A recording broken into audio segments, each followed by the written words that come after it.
हाँ, तो हम लोग क्या कर रहे थे, हम लोग कर रहे थे रिवोल्ट ऑफ 1857। अभी तक हम लोगों ने कर लिया रीज़न क्या था, देख लेते हैं अभी तक हम लोगों ने क्या किया। पहले काउजेस ऑफ रिवोल्ट, फिर हमने किया मेन इवेंट्स ऑफ रिवोल्ट, फिर हमने किया सेंटर कहाँ कहाँ था रिवोल्ट का, फिर हमने देखा कौन कौन ब्रिटिश ऑफिशियल्स इसमें वो थे, इन्वॉल्व थे, फिर हमने देखा कॉजेस क्या था रिवोल्ट का। अब हम देख रहे हैं कि रिजल्ट क्या है। रिजल्ट भी हमने देख लिया है, रिजल्ट भी हमने देख लिया। आज देखेंगे हम लोग सिग्निफिकेंस क्या है। The significance of revolt of 1857 lies in the fact that it voiced through violently and grievances of various classes of people. पहला सिग्निफिकेंस क्या था कि रिवोल्ट में लोगों ने अपनी आवाज़ उठाए और वायलेंट तरीके से अपने ग्रीवांसेस को रखा और डिफरेंट क्लास ऑफ पीपल इसमें पार्टिसिपेट किए। The British were made to realise that all was not under control in the British India. इसी से रिवोल्ट ऑफ 1857 से ही पता चला ब्रिटिशर्स को, वो लोग पहली बार ऐसा प्रेशर झेले और उन्हें ये रियलाइज हुआ कि ब्रिटिश इंडिया में सब कुछ ठीक नहीं है, यहाँ के लोग हमारे अगेंस्ट हैं। Modern nationalism was unknown in India. Modern nationalism ये इंडियंस को नहीं पता था क्या होता है। At the revolt of 1857 played an important role in bringing the Indian people together, imparting to them the consequences of belonging to one country। Modern nationalism हम लोग के लिए मतलब इंडियन लोगों के लिए अननोन चीज़ थी, ठीक है, उन्हें नहीं पता था मॉडर्न नेशनलिज्म क्या होता है। फिर भी रिवोल्ट ऑफ 1857 एक मेजर रोल प्ले करता है to bring Indian people together, यहाँ के लोगों को एक साथ जोड़ने का काम और एक साथ लाने का काम ये रिवोल्ट ऑफ 1857 ही करता है, ठीक है। कैसे, हमने देखा कि काफ़ी लोग इसमें थे, पूरे हिंदूज, मुस्लिम्स, पुअर पीपल, सिपोही, ठीक है, वुमेन, मैन, सब इन्वॉल्व थे इसमें, ठीक है।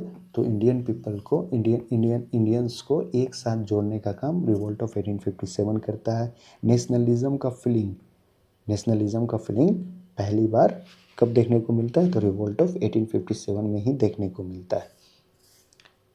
imparting to them constitutional to the country, it had seeds of nationalism and anti imperialism, ठीक है। तो पहली बार जो नेशनलिज्म का सीड कब बोया गया, तो रिवोल्ट ऑफ 1857 में, और एंटी इम्पेरियलिज्म, ठीक है, तो इम्पेरियलिज्म में हम नहीं रहेंगे, ठीक। But the concept of common nationality and nationalhood was inherited to the revolt of 1857 was not inherent. 1857 में जो कॉमन नेशनलिटी का जो कॉन्सेप्ट था ना, वो देखने को नहीं मिलता है। लेकिन मॉडर्न नेशनलिज्म जो अननोन होने के बावजूद 1857 के रिवोल्ट के कारण क्या हुआ कि इंडियन लोग एक में यूनिटी देखने को मिला, एक साथ जोड़ने का काम किया इन लोगों को।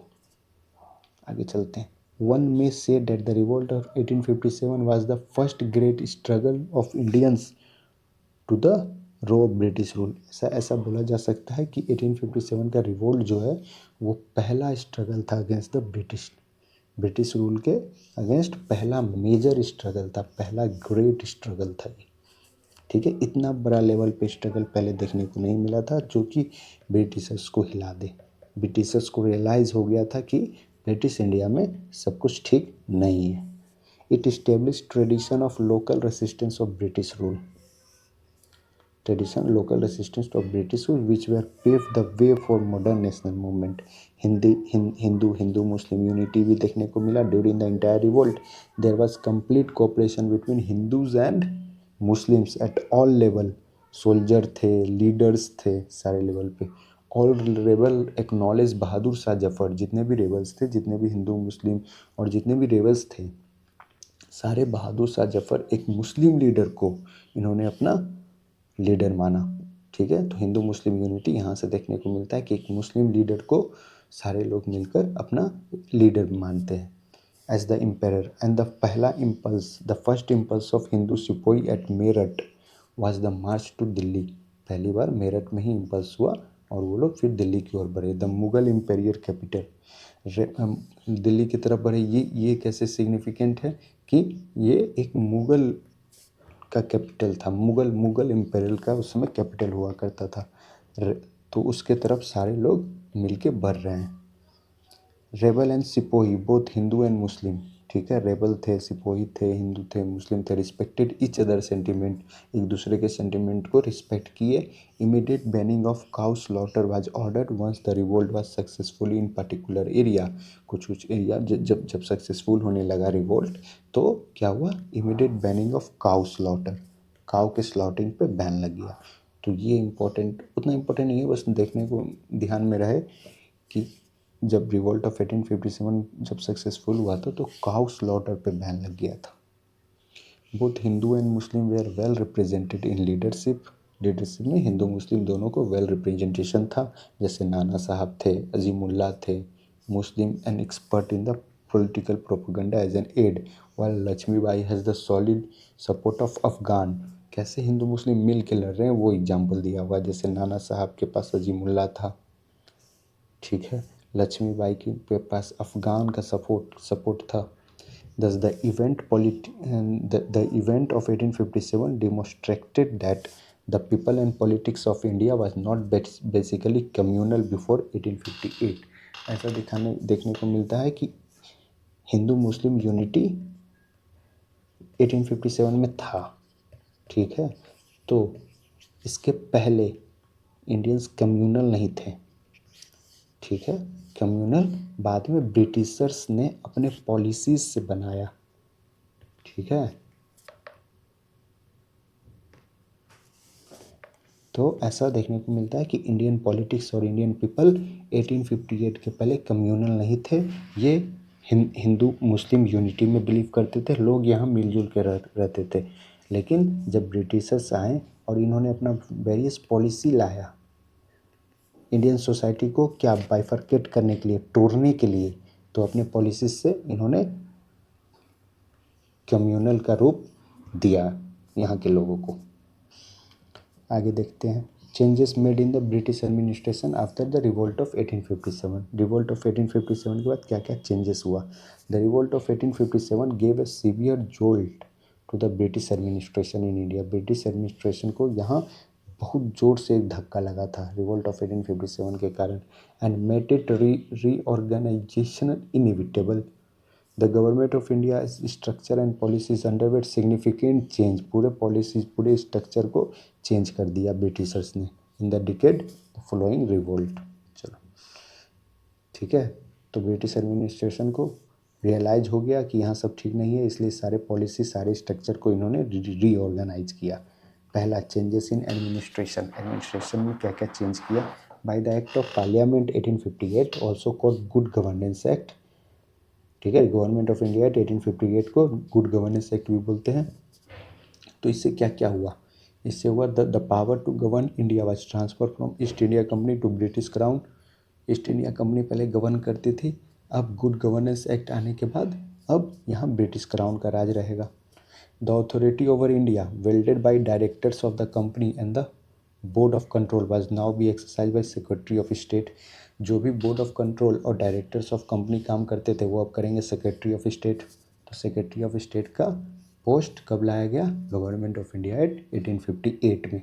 और dual government, directors of company और बोर्ड ऑफ कंट्रोल, ये जो ड्यूअल गवर्नमेंट था इसे ख़त्म कर दिया गया। सारा काम अब कौन देखेगा, secretary of state. Provincial administration क्या था, the British had divided India for administrative convenience into provinces. अपने एडमिनिस्ट्रेटिव कन्वीनियंस के लिए बहुत सारे प्रोविंसेस में इंडिया को बांट दिया था, जैसे बंगाल प्रोविंस, बॉम्बे प्रोविंस और Madras province were known as presidencies. The presidencies were administered by governor, the presidencies were administered by governor, ठीक है, हर एक प्रेसिडेंसी का एक गवर्नर रहेगा। And his executive council of 3 who were appointed by crown, ठीक है, गवर्नर रहेंगे और एग्जीक्यूटिव काउंसिल रहेगा जो कि क्राउन अपॉइंट करता था। The other provinces were administered by lieutenant governor, जो बाकी सब प्रोविंसेस थे वहाँ एक लेफ्टिनेंट गवर्नर रहेंगे, चीफ कमिश्नर्स रहेंगे जिसको गवर्नर जनरल अपॉइंट करता है, ठीक है। लोकल बॉडीज़ में क्या था, financial difficulties led by government to further decentralise administration by promoting local government through municipalities and district board. ठीक है, डिसेंट्रलाइज का रूप दिया गया म्यूनिसिपैलिटी में, डिस्ट्रिक्ट बोर्ड्स में। Local bodies like education, health, sanitation, water supply were transfer to local bodies that would finance them through local taxes.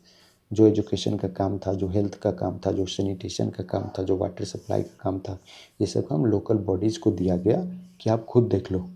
ठीक है, म्यूनिसिपल को, एक म्यूनिसिपैलिटी मतलब लोअर लेवल पे म्यूनिसिपैलिटीज लाया गया जिसे education, health, sanitation, water supply देखना होता था। Changes in army, the Indian army was carefully reorganise after 1858। 1858 के बाद इंडियन आर्मी को रीऑर्गेनाइज किया, most of all to prevent the recurrence of another revolt. क्यों क्यों क्यों क्यों रीऑर्गेनाइज किया था? कि ब्रिटिशर्स डर रहे थे कि ऐसा फिर से कोई रिवोल्ट ना हो जाए।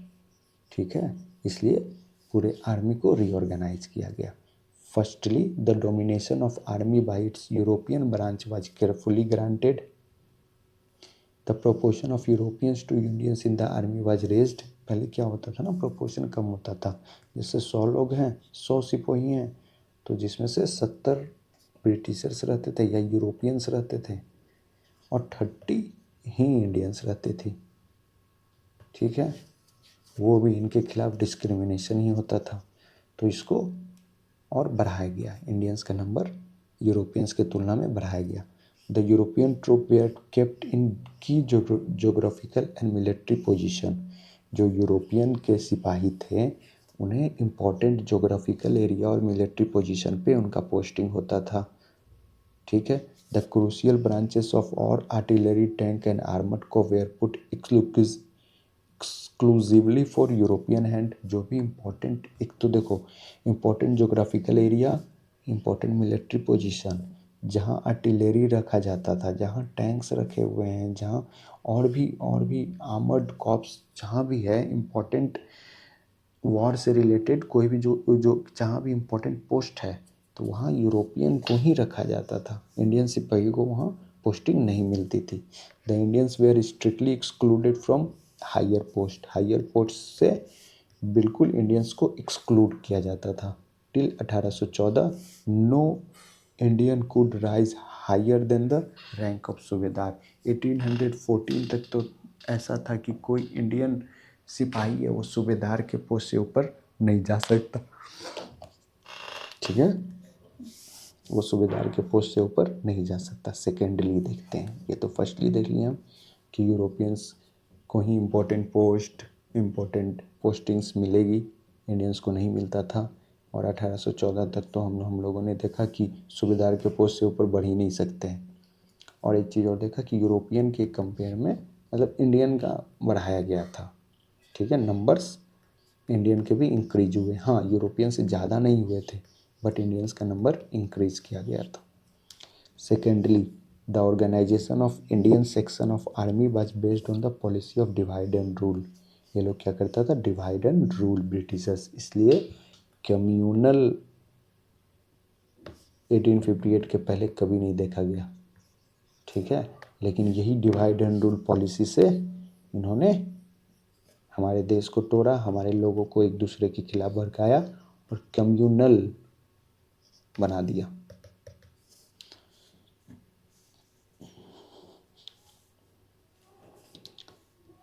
क्यों डिवाइड एंड रूल पॉलिसी लेके आए? As to prevent it chance for uniting again in anti British uprising. अब देखो, रिवोल्ट ऑफ 1857 में सबसे इम्पोर्टेंट क्या था कि हिंदू मुस्लिम की यूनिटी। ठीक है, तो ये लोग नहीं चाहते थे कि फिर से ये लोग यूनाइट हों और यूनाइट होकर 1857 की तरह कोई रिवोल्ट कर दे, इसलिए डिवाइड एंड रूल पॉलिसी से ये यहाँ के लोगों को यहीं के लोगों के खिलाफ भड़काने लग गए। A new section of army like Punjabi, Gurkha and Pathan were recruited in large number of India, in large numbers। ठीक है, नया सेक्शन ऑफ आर्मी जैसे Punjabis army, Gurkhas army, Pathans army, ये सब एक नया सेक्शन ऑफ आर्मी बनाया गया। चलो, रिवोल्ट के बारे में कुछ व्यू हैं। ठीक है, तो जैसे वी डी सावरकर साहब बोले थे वीडी सावरकर बोले थे कि revolt of 1857 was the first war of Indian independence. ये इंपॉर्टेंट है, कौन क्या बोला था, सब ने अपना अपना ओपिनियन दिया था। तो वीडी सावरकर साहब बोले थे कि ये पहला वार ऑफ इंडियन इंडिपेंडेंस था, इंडियन इंडिपेंडेंस का पहला लड़ाई रिवोल्ट ऑफ 1857 था, ये बोले थे VD Savarkar. War of national independence, nation के इंडिपेंडेंस के लिए ये लड़ाई था, ये बोले थे ताराचंद। ठीक है, आरसी मजूमदार जी बोले थे कि it is neither the first nor the national nor a war of independence. RC Majumdar साहब बोले थे कि ये ना तो पहला था, ना ही नेशनल लेवल का वॉर था, और ना ही इंडिपेंडेंस का वॉर था। ये क्यों? क्योंकि पहले हम पीजेंट में भी देखे थे कि काफ़ी सारा रिवोल्ट हुआ था, काफ़ी सारा मूवमेंट्स हुआ था। नेशनल नहीं था क्योंकि कुछ एरिया में ही सीमित था ये, वो भी सिर्फ दोआब रीजन में, ईस्ट वेस्ट साउथ में तो था नहीं। तो क्यों नेशनल कैसे हो गया भाई? ये तो बस एक रीजनल था ना, दोआब रीजन में ही एक रीजनल वॉर था ये। और वॉर ऑफ इंडिपेंडेंस तो बिल्कुल नहीं था कि एक जैसे ब्रिटिशर्स को भगाने के लिए ये रिवॉल्ट नहीं था, सब अपने अपने एरिया में अपने अपने ग्रीवांसेस लेके फाइट कर रहे थे। ठीक है, कॉमन लीडरशिप नहीं था, मतलब एक एक एक एक्सक्लूसिव लीडरशिप हमारे पास नहीं था जिसमें कि हम लोग बोल सकते थे कि नहीं ब्रिटिशर्स को इंडिया छोड़ के जाना पड़ेगा। तो ये वार ऑफ इंडिपेंडेंस भी नहीं था भाई। आरसी मजूमदार, ना ही पहला था, ना ही नेशनल था, ना ही वार ऑफ इंडिपेंडेंस था। बट वीडी सावरकर साहब बोले थे कि it is the first war of Indian independence, Indian independence का पहला लड़ाई है, ये वीडी सावरकर बोले थे। सुरेंद्रनाथ सेन, एसएन सेन, ये बोले थे कि fight for religion ended as the war of independence. ठीक है, सुरेंद्रनाथ सेन बोले थे कि जो फाइट रिलीजन के लिए स्टार्ट हुई थी वो फाइनली वार ऑफ इंडिपेंडेंस के रूप में ख़त्म हुई। जो फाइट रिलीजन के लिए स्टार्ट हुई थी वो फाइनली जाकर कैसे ख़त्म हुई? As a war of independence. कैसे रिलीजन वाला? वही बीफ पिग फैट का जो मैटर था, तो ये रिलीजियस मैटर था ना कि बीफ हिंदू यूज़ नहीं करना चाह रहे थे, पिग फैट मुस्लिम्स इसके अगेंस्ट थे। तो religious fight finally war of independence का रूप ले लिया। तो VD Savarkar ji first war of Indian independence, Tarachand war of national independence, RC Majumdar बोले ना ही पहला है, ना ही नेशनल है, ना ही वॉर ऑफ इंडिपेंडेंस है। एसएन सेन बोले कि जो रिलीजन के लिए फाइट स्टार्ट हुआ था वो फाइनली जाके वॉर ऑफ इंडिपेंडेंस का रूप ले लिया। ठीक है, फिर हम लोगों ने देखा कि यहाँ आर्मी को रीऑर्गेनाइज किया गया था, देखा था ना, गवर्नमेंट ऑफ इंडिया एट 1858 में आर्मी को, पूरे आर्मी को, इंडियन आर्मी को रीऑर्गेनाइज किया गया। तो ये रीऑर्गेनाइजेशन जो है ना, ये पिल कमीशन ने किया था। इसी के बेसिस पे, इसी के रिपोर्ट के बेसिस पे पिल कमीशन 1859 में ये पूरा आर्मी को रीऑर्गेनाइज किया गया। चलो, तो यहाँ हमारा रिवोल्ट ऑफ 1857 चैप्टर 3 ख़त्म होता है। ठीक है, अगले वीडियो में हम लोग करेंगे चैप्टर 4 से। ठीक है, तब तक के लिए बाय एंड टेक केयर। एक चीज़ और, ये वाइट मुठनी क्या है? White mutiny, it was revolt by European army of East India Company against being transferred to Queen of England service. This transfer stopped the भत्ता allowance given to them previously 1858 से 1861। White मुठनी Europeans army की थी सबसे पहले। तो Europeans जो थे ना सिपाही, ये वो लोग किया था वाइट मुठनी। ठीक है, इसमें उन लोग को प्रॉब्लम क्या हो रहा था? तो यूरोपियन आर्मी क्या था कि East India Company, European army of East India Company against being transfer to Queen of England service. Queen of England के सर्विस में ये ट्रांसफ़र नहीं होना चाहते थे। इससे क्या होता था ना कि ट्रांसफ़र करते था ना तो ये लोग का भत्ता अलाउंस जो मिलता था यहाँ काम करने का, इंडिया में काम करने के लिए आपको भत्ता मिलता था, ये अगर क्वीन के सर्विस में जाते थे तो ये भत्ता ख़त्म हो जाता था।